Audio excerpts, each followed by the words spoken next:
Hi everybody. So a powerful image on social media this week consisted of two images side by side. One was Officer Derek Chauvin kneeling on George Floyd. The other, Colin Kaepernick kneeling in protest at that very kind of injustice. And as I looked at those two images, what struck me was the amount of vile and vitriol that has been directed towards Colin Kaepernick for daring to kneel during the national anthem, mainly from right-wing conservatives. But on the other hand, the relative lack of outrage from those same sources over the killing of an unarmed black man. And what struck me, what occurred to me, was that the fundamental problem of what's going on in the States at the moment is a refusal to recognize the inherent value of every human life.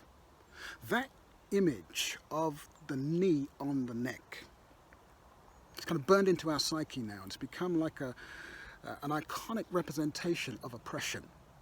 Throughout history, the foot on the neck has always represented abuse of power and domination and subjugation. And whenever you have subjugation, there is a narrative that underpins it in order to try and justify the unjustifiable. For black people, that narrative has been racial inferiority, intellectual deficiency, moral degeneracy, and an assumption of criminality. Now, that assumption of criminality has been at the root of countless acts of injustice against people of color. You can think about Breonna Taylor, Ahmaud Arbery, and we can go on. The list is almost endless.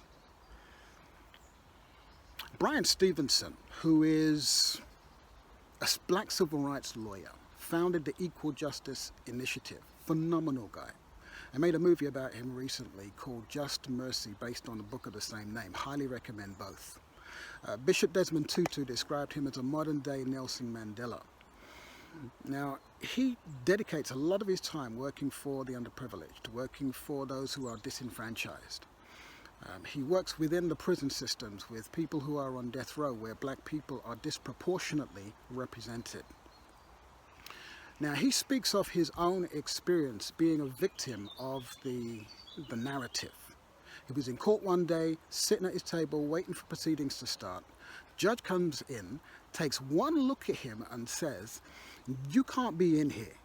Go and wait outside until your lawyer comes." Now, that created an awkward moment. They laughed it off. But then he reflected on that afterwards, and he said to himself that if a judge could take one look at him and assume that he was a criminal, what chance does a black defendant have?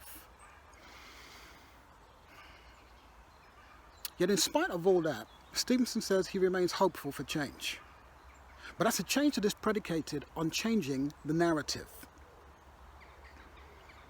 That narrative, which is so ingrained into our psyche, needs to be torn down. And the changing of the narrative, he says, that no community or nation can fully embrace social justice until they take responsibility for past abuses. And the reality of that is that if we don't deal with past inequities and recognize how they are impacting us in the present, we cannot properly and effectively refute those narratives that underpin those inequities in the first place. They will bleed into our current relationships and our current interactions. Stevenson advocates that in order for us to change the narrative, it requires what he calls the power of proximity. He says that proximity is the only way that we can regain the humanity that every human being deserves.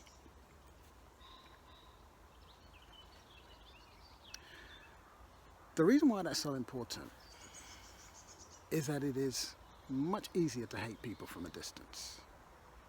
It is much easier to judge people when we don't know their story, we don't know their background. It is said that the highest level of prejudice correlates with the lowest level of contact. It is when we segregate ourselves from people's humanity that we give ourselves permission to judge, to label, to abuse. But when we make a conscious decision to get up close, to interact with people who don't necessarily think like us or look like us or have the same kind of worldview, when we decide to engage, it at least gives us the opportunity to see past the externals. It gives us the opportunity to recognize human beings who are also created in the image of God and have those unalienable rights of life, liberty, and the pursuit of happiness. And that's about recognizing value. And that's what didn't happen last week. Those officers who knelt on George Floyd and crushed out his life, and those who stood by, did not recognize his humanity. There was no concern about his comfort when he was lying on the ground. There was no compassion as he was begging for his life, calling out for his mother. There was no urgency when he stopped moving, no attempt at revival or CPR. It was as if the attitude was, oops, he broke, and that was it. The sad reality is that the Bible tells us that in the last days that the love of many will wax cold because of wickedness. And I couldn't help thinking about that, watching that scene and reflecting on that scene. The reality is that there are a lot of forces out there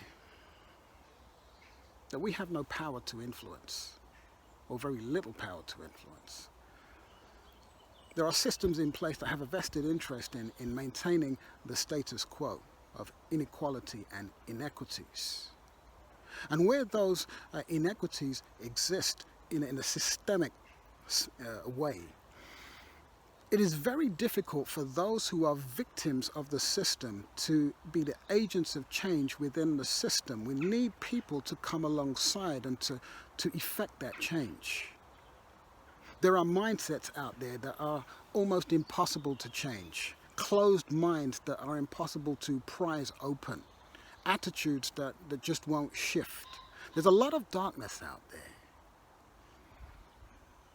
But the saying goes that you can either curse the darkness or you can light a candle.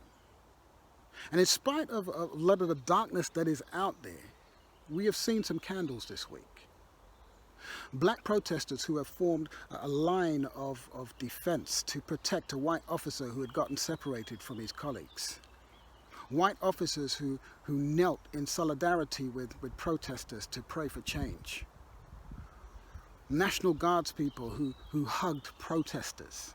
White officers who went online and on record to call out injustice amongst their colleagues.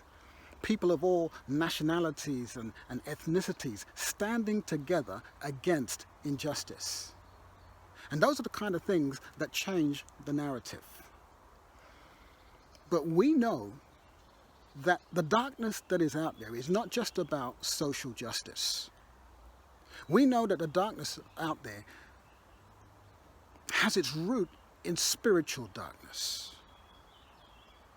We wrestle not against flesh and blood, but against principalities and powers, against the rulers of the darkness of this world, against spiritual wickedness in high places. And if there is anybody who should be at the lead in shining a light, it is we who have called to be light bearers.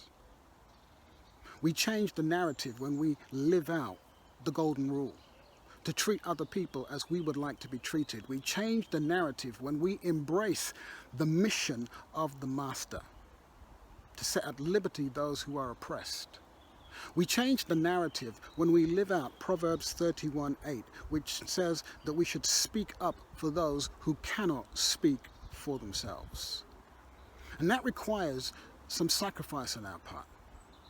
But to paraphrase Martin Luther King, he said that we cannot rise above the narrow confines of our individualistic concerns until we accept and embrace the broader concerns of all humanity. So we have a challenge before us. And that begins when we recognize the value of every human being, and recognizing the value of others begins when we recognize the value of ourselves, who are created in the image of God, bought with a price, redeemed with the precious blood of Jesus Christ. So let us challenge ourselves to remain hopeful. Let us challenge ourselves to light that candle. Let us challenge ourselves to live out the true principles and the values that reflect who we are as children of God.